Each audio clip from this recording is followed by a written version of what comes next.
മുന്നിലുള്ള ഒന്നോ രണ്ടോ പേർക്ക് വേണ്ടിയിട്ട് ട്രെയിനിലുള്ളവരെ അതുകൊണ്ടാണ് നിർത്തുന്നതിനെ കുറിച്ച് പോലും ആലോചിക്കാത്തതിന്റെ കാര്യമാണ്. ഞാൻ നേരത്തെ പറഞ്ഞല്ലോ, ഇപ്പോൾ ഈ LHB കോച്ചുകൾ പോലുള്ളതിനൊക്കെ ഇപ്പം നിർത്തി ജെർക്കുണ്ടായി മുകളിൽ പേര് അതിൽ ഒരുപാട് പേര് രോഗികളായിട്ടുള്ളവരുണ്ടാവും, മറ്റ് അവശരായിട്ടുള്ളവർ, വയസ്സായിട്ടുള്ളവരൊക്കെ ഉണ്ടാവും. അവരൊക്കെ താഴെ വീണ് പരിക്ക് പറ്റുകയും മറ്റ് ഇത് ചെയ്യുന്നതിനും ഏതായാലും അവർ ഇത് മരിക്കാൻ വേണ്ടി വന്നവരാണ്. അപ്പോൾ അവർക്ക് നമ്മളെ കൊണ്ട് ചെയ്യാൻ പറ്റുന്ന ഒരു സഹായമാണ് ശരിക്കും പറഞ്ഞാൽ ഈ അവരെ പരിഗണിക്കാതെ നമ്മുടെ വണ്ടി മുന്നോട്ട് പോകുക എന്നുള്ളത്. പോരെങ്കിൽ റെയിൽവേ ട്രാക്കിലേക്ക് ശരിക്കും പറഞ്ഞു കഴിഞ്ഞാൽ നമ്മൾ വരുന്നത് നിയമവിരുദ്ധമായ കാര്യമാണ്. വണ്ടിയിൽ കയറാൻ വേണ്ടി അല്ലാതെ റെയിൽവേയുടെ പരിസരത്തേക്ക് വരുന്നത് തന്നെ നിയമവിരുദ്ധമായ കാര്യമാണ്. ഇപ്പോൾ വേറെ എന്തിനു വേണ്ടിയിട്ടാണ് പലരും വന്നിട്ട് സെൽഫി എടുക്കുന്നവരുണ്ട്. ഇപ്പോൾ കഴിഞ്ഞ ദിവസം ഞങ്ങളുടെ അവിടെ ഉള്ളൊരു സ്റ്റേഷനിൽ ഈ ഗുഡ്സ് ട്രെയിനുകളൊക്കെ നിർത്തിയിട്ടിരിക്കുന്ന സ്റ്റേഷനാണ്. അവിടെ പാസഞ്ചർ നിർത്താറില്ല. അപ്പോൾ അവിടെ കുറച്ച് ഈ വലിക്കുന്ന ഒരു ചങ്ങാതി ഉണ്ടായിരുന്നു. അയാൾ ചെയ്തത് എന്താണെന്ന് വെച്ച് കഴിഞ്ഞപ്പോൾ പുള്ളിക്ക് ഇതിൻ്റെ മുകളിൽ കയറി, വാഗണിൻ്റെ മുകളിൽ കയറി 25 kV ലൈൻ തൊട്ട് മുകളിൽ കൂടെ പോകുന്നുണ്ട്. ഷോക്ക് അടിച്ച് ഓൺ ദ സ്പോട്ടിൽ കരിഞ്ഞ് താഴെ വീണു. പക്ഷെ അപ്പോൾ ശരിക്കും ഒരു പൈസ പോലും അയാൾക്ക് നഷ്ടപരിഹാരം കിട്ടില്ല. കേസിന് പോയാൽ റെയിൽവേക്ക് അങ്ങോട്ട് പൈസ കൊടുക്കേണ്ടി വരും.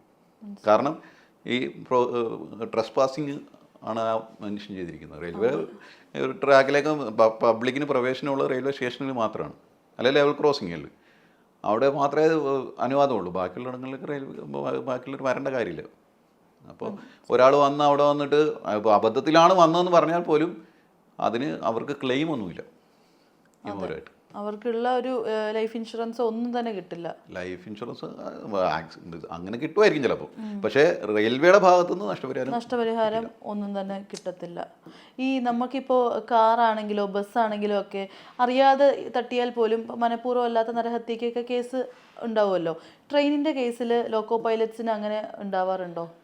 കേസ് വന്നിട്ടില്ല, വരാറില്ല. പക്ഷേ എൻക്വയറി ഒക്കെ വരും. അതായത് ഇപ്പോൾ ഏതെങ്കിലും വിവാദമായ കേസുകളാണ്, അല്ലെങ്കിൽ ഗോവയിലും കർണാടകയിലും ഒക്കെ ആണെങ്കിൽ അവർ വന്നിട്ട് നമ്മളിൽ നിന്ന് സ്റ്റേറ്റ്മെൻറ്റ് എടുക്കാറുണ്ട്, എന്താണ് സംഭവിച്ചത് എന്നറിയാൻ വേണ്ടിയിട്ട്. കാരണം ഇതിൽ വേറെ ക്രൈം ഉണ്ടാവാറുണ്ട്. അതുകൊണ്ടാണ് ഈ ചിലർ കൊണ്ടുവന്നിട്ട് കൊന്ന ശേഷം കൊണ്ടുവന്ന് ട്രാക്കിൽ വെക്കുന്ന സംഭവങ്ങളൊക്കെ ഉണ്ട്. അപ്പോൾ അതിന് അങ്ങനെ അല്ലായിരുന്നു എന്ന് ഉറപ്പ് വരുത്താൻ വേണ്ടിയിട്ട് ലോക്കോ പൈലറ്റിനെ അവർ വിളിച്ചു വരുത്താറും സ്റ്റേറ്റ്മെൻറ്റ് എടുക്കാറും ഒക്കെ ഉണ്ട്. പക്ഷേ FIR ഒന്നും എടുക്കാറില്ല. ഇത്രയും ആളുകളെ നോർമലി ഒരു ബസ് ഹാൻഡിൽ ചെയ്യുന്നത് തന്നെ ഇത്രയും 54-60 പേരെയൊക്കെ കൊണ്ടൊക്കെ ബസ് പോകുന്നു. ബട്ട് ട്രെയിൻ എന്ന് പറയുമ്പോഴത്തേക്ക് അത്രയും കൗണ്ട്ലെസ് ആയിട്ടുള്ള ആളുകളുണ്ട്. അപ്പോൾ ഒരുപാട് മനോധൈര്യം വേണ്ട ഒരു കാര്യമാണല്ലോ ഇത്രയും ആളുകളെയും കൊണ്ട് ഒരു ട്രെയിൻ പാസ് ചെയ്യുക എന്ന് പറഞ്ഞത്. ശരിക്കും പറഞ്ഞാൽ എന്നാലും നമുക്ക് എല്ലാവർക്കും എന്തെങ്കിലുമൊക്കെ ചില പേടികളും ഉണ്ടാകും. സാറിൻ്റെ ഒരു ബിഗ്ഗസ്റ്റ് ഫിയർ എന്താണെന്ന് വെച്ച് കഴിഞ്ഞാൽ എന്ത് പറയാൻ പറ്റും? എല്ലാ ലോക്കോ പൈലറ്റ്സിൻ്റെ ഏറ്റവും വലിയ പേടി ഡേഞ്ചർ സിഗ്നൽ പാസ് ചെയ്യുക എന്നുള്ളത്. ഞങ്ങളുടെ ഏറ്റവും പ്രധാനപ്പെട്ട പേടി അതാണ്. കാരണം എന്ന് വെച്ചാൽ ഡേഞ്ചർ പാസ് ചെയ്യുന്നതോടെ നമ്മുടെ ജോലി അവസാനിക്കുന്നു, അവർ പിരിച്ചുവിടുക എന്നുള്ളതാണ് അതിൻ്റെ ഇത്.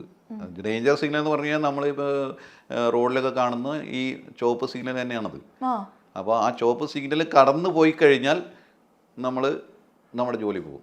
അപ്പോൾ മനുഷ്യരാണ് രാത്രി കാലങ്ങളിൽ കണ്ടിന്യൂസ് ആയിട്ട് ഓടിക്കേണ്ടി വരും, 8 മണിക്കൂറൊക്കെ. റെഡ് സിഗ്നൽ അത് തന്നെ, അതാണ് ഡേഞ്ചർ എന്ന് പറയുന്നത്. അതിൻ്റെ അറ്റൻഷൻ, കോഷൻ, ഡേഞ്ചർ അങ്ങനെയാണല്ലോ സാധാരണ നമ്മൾ റോഡിലും കണ്ടിട്ടുണ്ടാവുമല്ലോ. 2 യെല്ലോ, 1 യെല്ലോ, പച്ച, ചുവപ്പ്. അപ്പോൾ ഇതിൽ ഈ ചുവപ്പ് സിഗ്നലിനെയാണ് ഡേഞ്ചർ എന്ന് പറയുന്നത് ഉദ്ദേശിക്കുന്നത്. ഈ